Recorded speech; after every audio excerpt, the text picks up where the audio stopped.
Əziz bacı və qardaşlarım, Allaha çox şükür olsun ki, bu bayramın, bu ilahi günün mənəvi fəzasından bəhrələnirik.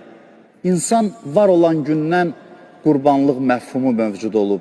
İnsan yaranan gündən artıq yer üzünə gəldiyi ilk gündən Quran-ı Kərimdə danışılır, Həzrəti Adəmin iki övladının qurban gətirməsi, Habil və Qabilin.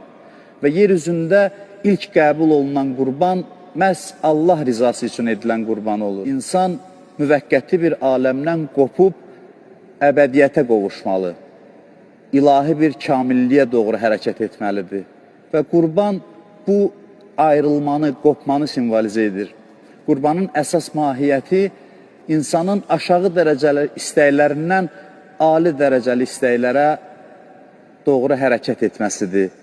Qurban ayrılmaq, qopmaq mənasını ifadə edir, yaxınlıq mənasını ifadə edir.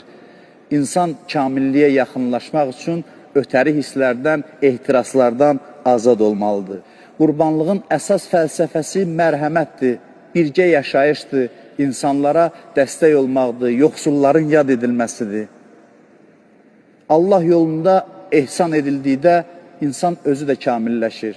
Çünki cəmiyyətin sevgiyə ehtiyacı var.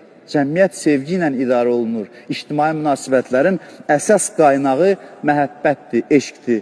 Qurban həm də həcc ayinidir və həcc məlum olduğu kimi birlik ayinidir, vəhdət ayinidir. Müxtəlif millətlərdən olan, müxtəlif ictimai mövqeyə sahib olan insanlar Kəbə ətrafına təvaf edir, Allah evinin başına dolanır və öz birliklərini nümayiş etdirirlər. Allaha şükürlər olsun ki, bizim xalqımız tarixən bu ilahi dəyərlərə sahib olub. Son hadisələr erməni təcavüzü nəticəsində fədakarcasına şəhid olan vətən övladlarının anım mərasimləri bunu bir daha sübut elədi.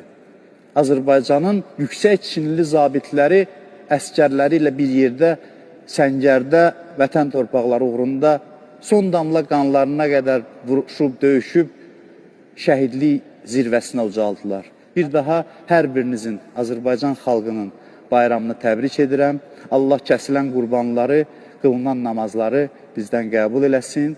Allah dünya və axirətimizi abad etsin. Allah